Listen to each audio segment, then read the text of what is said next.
sur notre référentiel.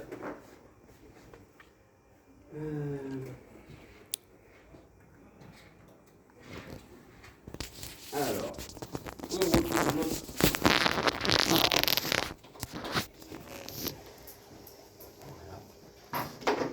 Dans nos activités A3, on a réalisé l'intervention. Dans cette partie-là, on va pouvoir, dans ces cas-là, avoir 3 tâches spécifiques. Donc là, la tâche qui a été sélectionnée par rapport à ce qu'on a demandé aux élèves, c'est la tâche T3.1, réaliser les opérations de maintenance préventive et curative. On va voir justement sur cette tâche-là ce qu'il en est.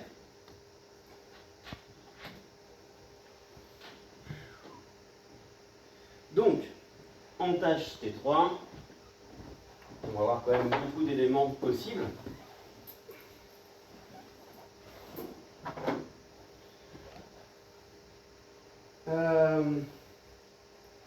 On va avoir, comment on s'appelle, j'ai perdu mon fil.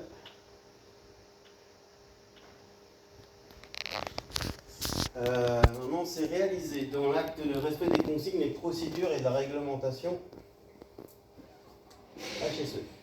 Régler, contrôler, valider.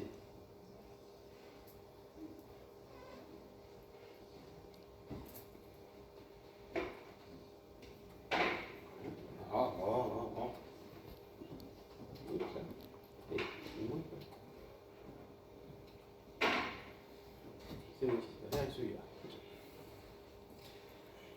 Ah non, le T3.1, oui, c'est ça.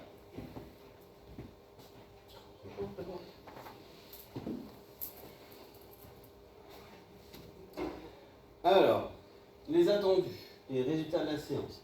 Donc, nous, ce qu'on va vouloir voir, c'est l'état, le dysfonctionnement ou le non-dysfonctionnement, s'il est identifié, les indices, s'ils sont identifiés et listés. Les écarts donnés réels entre les données référencées sont interprétés significatifs ou non. C'est-à-dire qu'en gros, ce qu'on va chercher à savoir, c'est si l'élève comprend bien les mesures qu'il fait, si les valeurs qu'il relève dans le document constructeur et les valeurs qu'il relève, lui, en contrôle, sont bonnes et s'il les interprète de la bonne façon. L'interprétation des données relatives aux essais, aux contrôles, aux mesures permet de résoudre la problématique, c'est-à-dire que si l'élève, en finalité, il détermine qu'une pièce est défectueuse, il faudra, dans ces cas-là, remplacer cette pièce et voir si ça résout bien le problème. Pour ça, on va pouvoir avoir 2 compétences à évaluer. Donc la compétence C2.1, constater et identifier l'état du système, et la compétence C2.3, émettre et valider des hypothèses.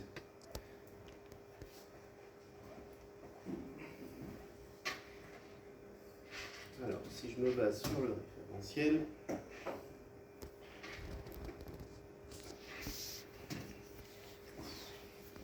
on retrouve donc nos compétences C2.1, constater l'état du système, constater les anomalies d'un système, sous-système, éléments où on appréciait l'importance, non, constater l'état du système, pardon, et C2.3, émettre et valider des valeurs. On aura donc après les compétences par la suite qu'on va évaluer. Donc, ce qui a été choisi pour cette mise en situation professionnelle, on va avoir donc constater et identifier l'état du système. On a plusieurs compétences détaillées, C2.1, C2.1.2, et des indicateurs de performance. Par rapport à nos indicateurs de performance, on va plutôt sélectionner, dans ces cas-là, la compétence C2.1.1, constater l'état du système sous système. C'était C2.1. Je me suis trompé. Et la deuxième,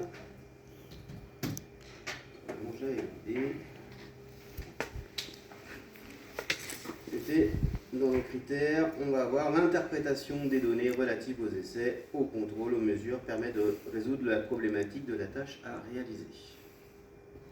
Donc là, on est sur la compétence, ici, C3.3, identifier les éléments et les systèmes défectueux.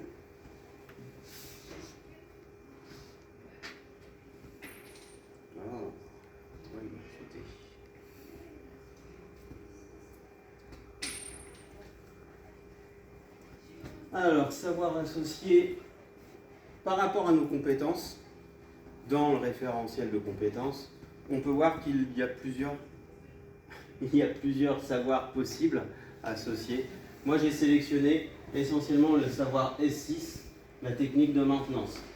Dans cette technique de maintenance, on verra la méthodologie liée au diagnostic et les opérations de maintenance et d'adaptation.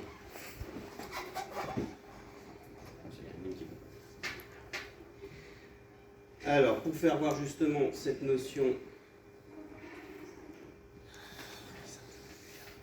je ne sais pas comment on fait ça, c'est pratique aussi. Justement, donc nous, dans notre référentiel tel qu'il est fait, nous avons donc les différentes données, nos compétences détaillées, nos indicateurs de performance et les savoirs qui seront associés à notre compétence. J'ai principalement sélectionné le savoir S6.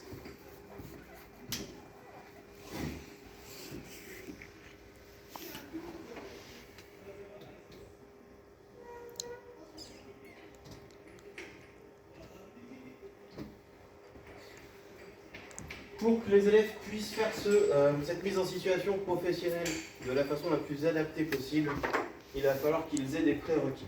Ça, c'est des choses qu'on va avoir. Alors, entre l'atelier et nos collègues d'AFS, on va donc évoquer le cycle à 4 temps, donc le fonctionnement d'un moteur à 4 temps de base.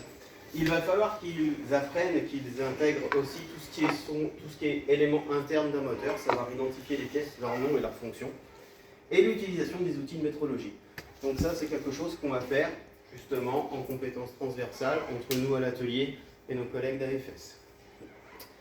Pour ce qui est aussi de la métrologie, on peut s'appuyer sur la partie sciences et maths avec notre collègue de mathématiques pour tout ce qui est tolérance et de certaines valeurs et des calculs.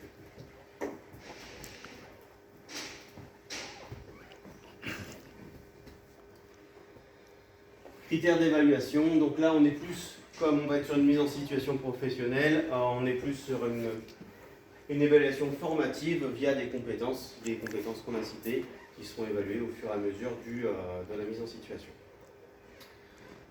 Pour ce faire, l'élève a un support sur lequel il va pouvoir remplir certains éléments. Dans ce support, tout simplement, il aura, si je vous le représente rapidement, il aura donc ses compétences, donc C2, 1, par exemple. Donc la nomination de la compétence, son critère d'évaluation,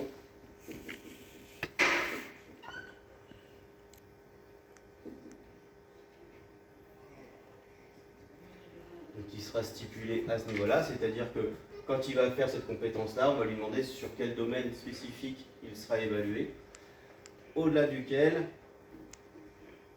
il aura donc 4 possibilités. Donc on va partir du rouge, jaune, vert, vert plus. Alors pourquoi ces éléments-là plutôt que d'autres? C'est que nous, sur le logiciel qu'on utilise pour le suivi des compétences, on utilise Pronote. Et sur Pronote, on a les 4 codes couleurs qui fonctionnent de ce type-là, tout simplement. Pour faciliter l'acquisition, ce qu'on va faire, c'est qu'on divise. Alors même si là, ça va pas bien de couleur, je vais changer de couleur. Il faut s'adapter.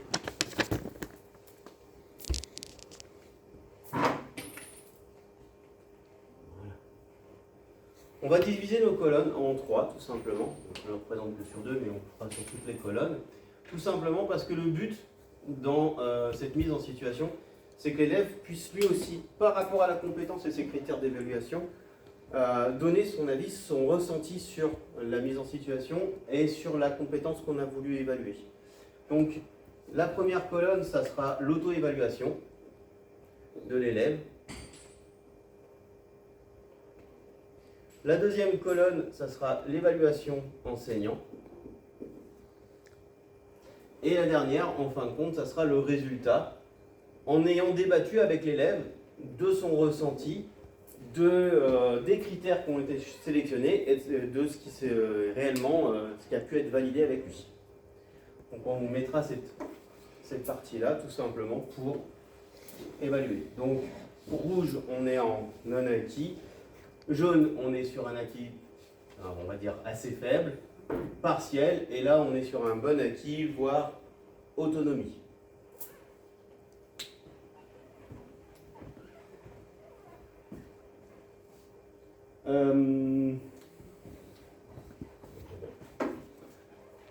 Ayant eu un souci de temps et informatique, je n'ai pas de déroulé de séance, mais je vais vous le faire malgré tout au tableau rapidement.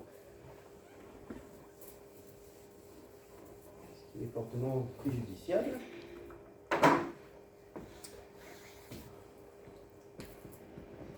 Ce qui est prévu. Donc on a dit qu'on était sur une séance de 2 fois 4 heures. Donc la plupart du temps sur cette séance,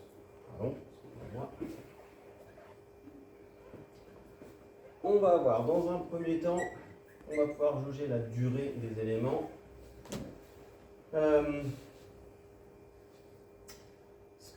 Ce qui est prévu,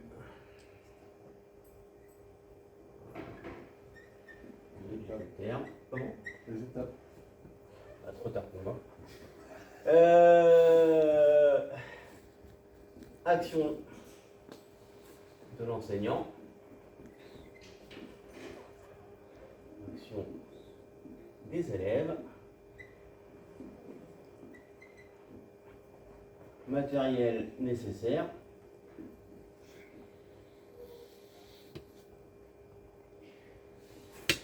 Et les attendus de la donnée.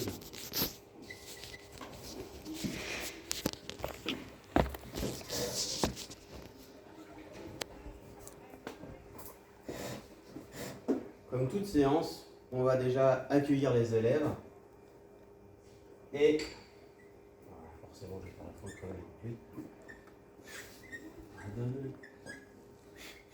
Accueil des élèves et appel. Alors pour ça, donc c'est principalement l'enseignant qui va donc accueillir et fera l'appel. Les élèves, eux, vont se mettre en place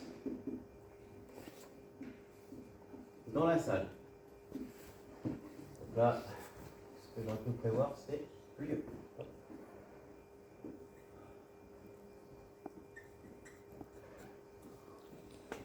Pour ça, je compte 5 minutes.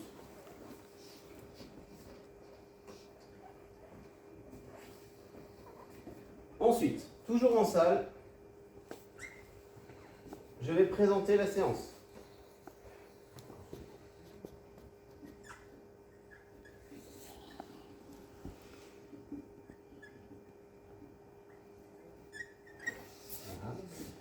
Donc ça, c'est l'action. Je vais dialoguer avec les élèves sur l'objectif de la séance. Je laisse forcément libre cours aux élèves de me poser toutes les questions nécessaires par rapport à ces objectifs.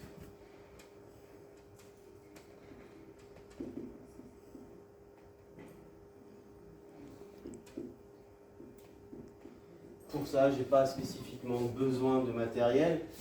En fonction, là, dans le cadre de ma séance, on est sur déjà la 5e séance de notre séquence. Ils ont déjà abordé pas mal de choses. Je vais ne pas afficher quoi que ce soit au tableau. Là, pareil, mon attendu de cet élément-là. Il est 5 minutes. Ensuite, quand on a présenté tout ça, je fais une deuxième chose qui va durer, que je vais prendre aussi 5 minutes. C'est un questionnement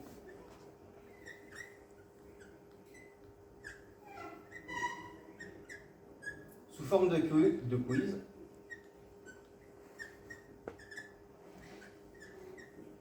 Alors ce quiz, il peut être tout simplement verbal ou sur un support numérique, tout simplement. Alors via des systèmes type Kahoot ou autres. Le but du quiz, c'est tout simplement valider les acquis de la séance d'avant, savoir ce qu'ils ont retenu. Donc là, les élèves vont répondre au quiz ou aux questions.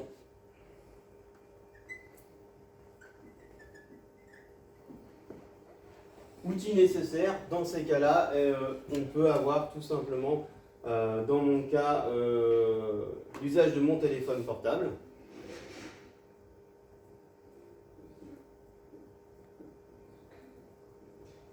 Ou l'usage des PC régions pour les élèves en fonction du quiz.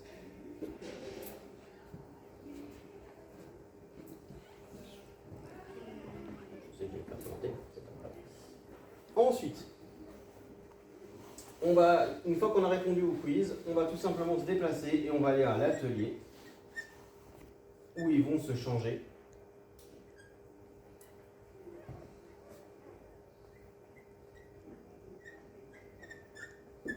Voilà.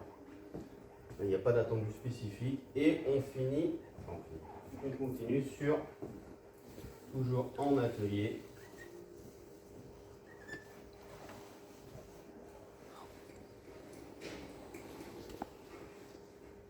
Où là on va avoir en comment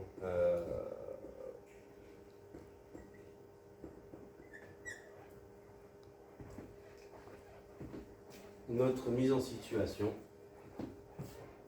Donc, par rapport à l'enseignant, moi je vais passer dans les différents groupes.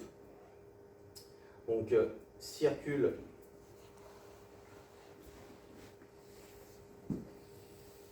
dans les groupes en rappelant les consignes.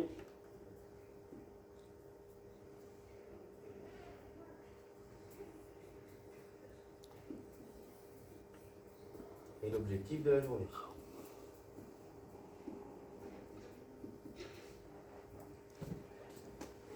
Les élèves, donc eux, ils se placent sur les binômes qui sont déjà formés.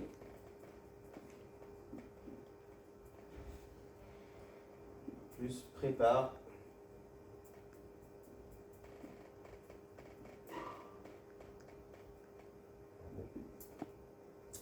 le poste de travail.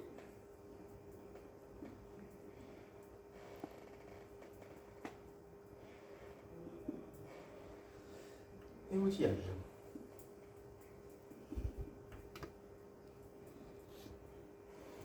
Alors, là, en matériel nécessaire, on a le poste de travail, les outils spécifiques.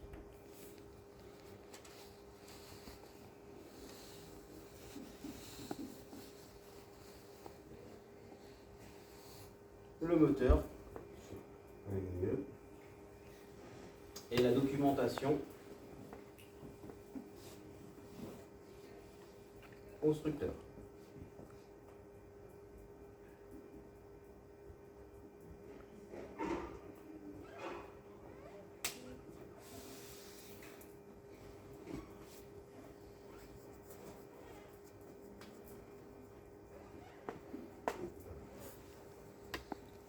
Après, j'ai plus place au bas du tableau, donc je suis bloqué.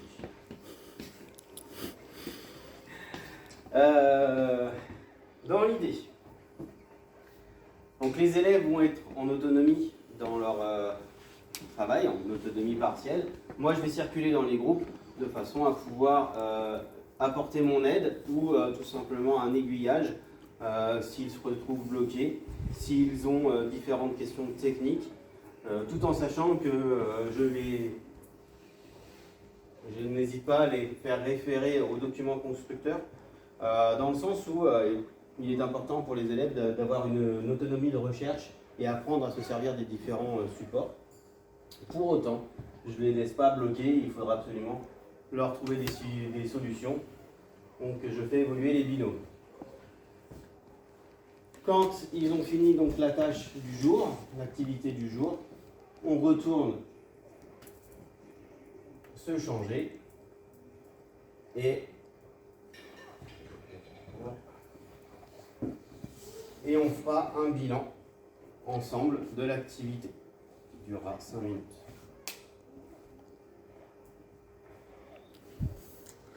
Ok. Alors, vous avez dit ça, ouais, t'es quasi à la fin, là, 26, 27 minutes. Donc là, ici, faut peut-être que tu voies sur le document si tu peux quand même t'alléger par rapport à l'écriture. Ah ouais, mais là, c'est moi qui ai fait de la Ouais. caca. Non, mais que tu t'allèges, tu le construises et que tu développes davantage et que tu tu mets en avant tes attentes pédagogiques, tes attentes Je là. sais, Parce que là, t'as rien du tout. Là. je sais. T'as rien. Voilà. Je Dans t'en- ton détail, on les voit pas réellement travailler, quoi. Oui, je sais. On ne sait pas ce que font réellement les élèves. On attend, ils se placent en binôme, ils préparent, ils ont l'outillage, ils se changent. Quand je vois ça, Oui, mais ils travaillent pas. voilà, ils travaillent pas. Ils sont comme ça, ils ont tout devant eux, mais ils font rien. D'accord, c'est ça. Voilà, c'est Non, ça. mais, je Non, comprends mais que voilà, c'est là, il y a comme un ça. détail, on le voit pas, quoi. C'est pas abouti. Ouais. T'as combien d'heures d'enseignement pro, pratique pro, Pratique dans la pro, semaine 8 heures. 8 heures. AFS, ça fait pas partie de la pratique pro. Alors si, en effet, ça fait partie de la pratique pro, mais pas d'atelier. Ça rentre dans le Non, cadre je sais pas ce que tu appelles. Enseignement professionnel. enseignement professionnel, l'AFS est intégré dedans. Donc t'as combien d'heures 2 heures. en tout? Avec l'enseignement professionnel, ça nous fait, ça fait 11 heures. 11 heures. Mm. T'as 11 heures d'enseignement professionnel. Mm. En première. En seconde. En seconde. Ouais. C'est en seconde, ça, excuse-moi. Ouais. En première, t'as combien d'heures? Je ne sais pas. Est-ce que c'est normal dans les textes que t'aies 10 élèves par groupe? C'est Oui. marqué dans le référentiel? Oui. D'accord. Ça, quand tu as ça, tu montres le référentiel. D'accord. Tu justifies. La PFMP, t'as parlé de PFMP? Oui. Elle est quand la PFMP? Mars, là?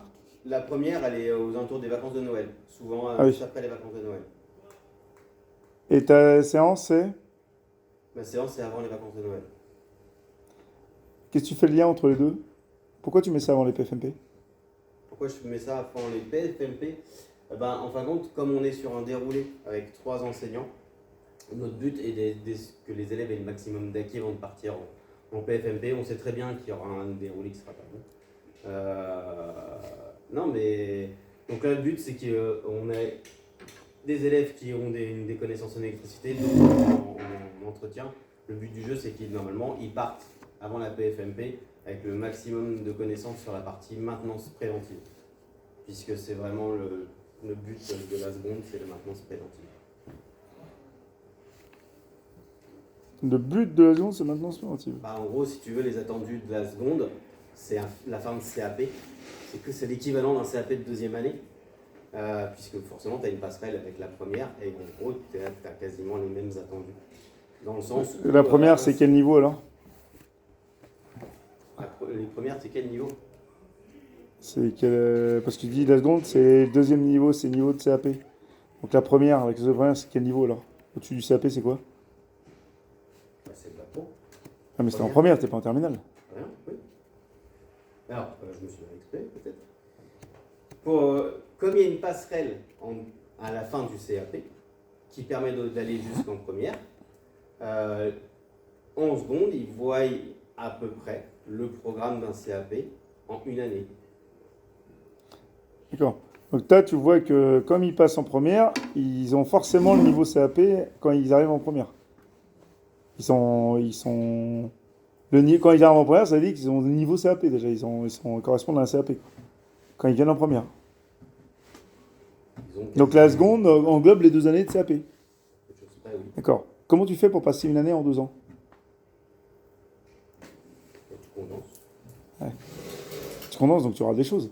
Alors, comment on peut justifier, comment on compare 2 années, on dit les 2 années de CAP en une année de seconde, sachant que tu condenses, tu vois pas la même chose. Tu peux pas avoir la même chose en 1 an, parce qu'ils voyaient en 2 ans.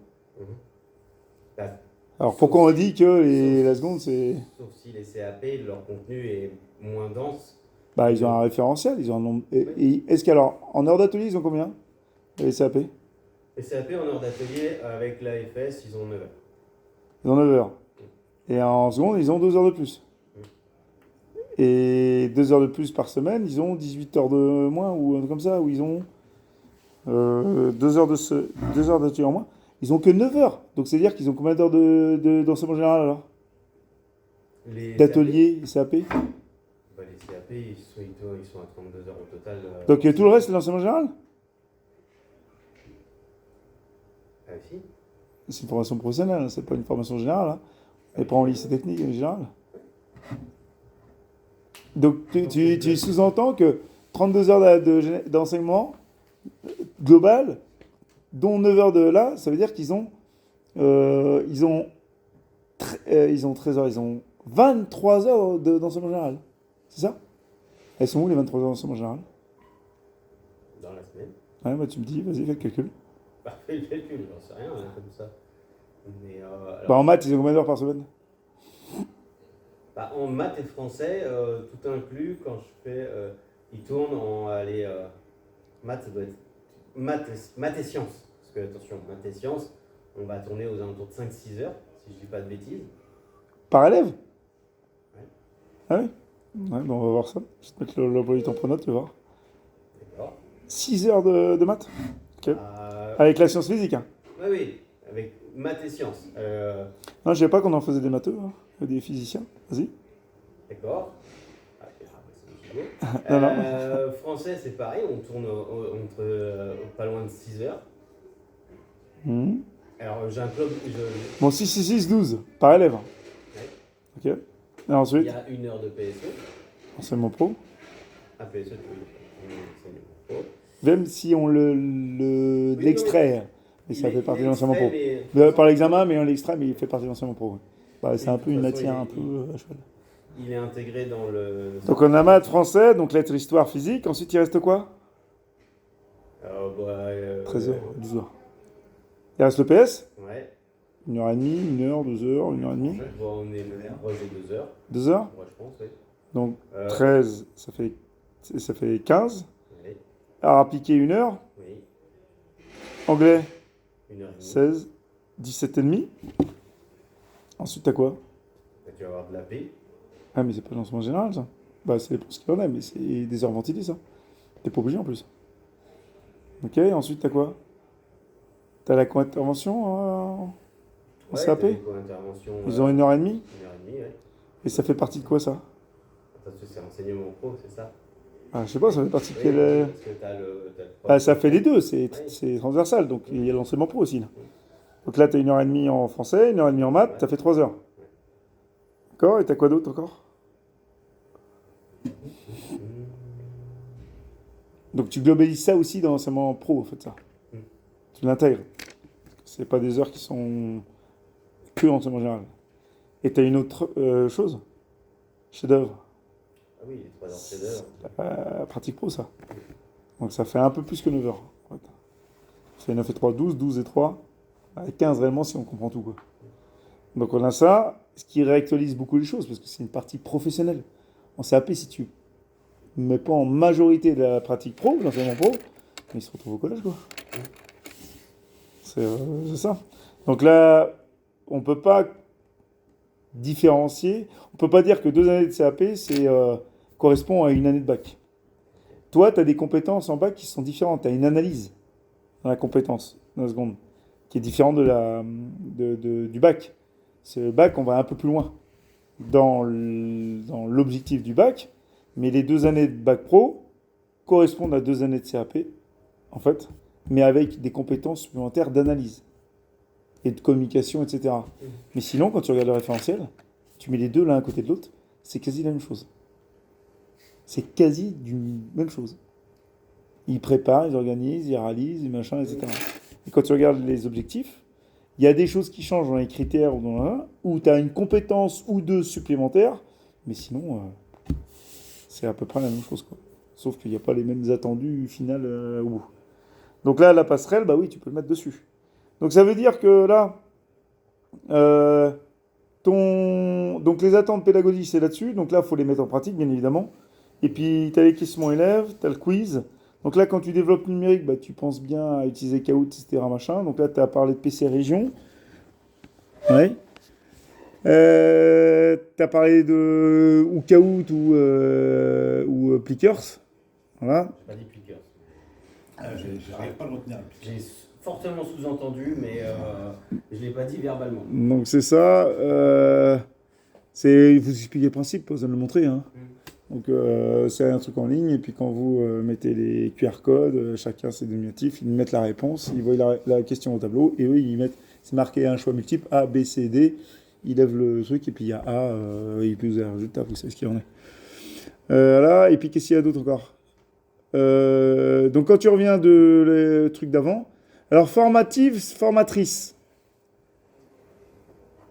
Là, tu évalues là, en cours d'apprentissage. D'accord. Formative, c'est quoi? C'est ce qui permet à l'enseignant de connaître les élèves, de positionner les élèves, alors que la formative, c'est l'inverse. C'est les élèves qui arrivent à se positionner. Tu peux mettre Google vite fait? C'est pas ça. Différence, évaluation formative, formatrice. Parce que j'ai pas envie de vous faire des heures sup là, vous faites des heures sup là. Moi, je suis pas là. Ah non, mais. Différence entre évaluation formatrice et formative.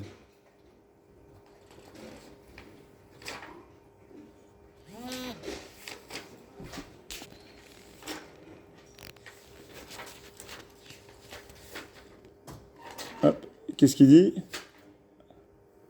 Alors on voit pas mal. Tu as ton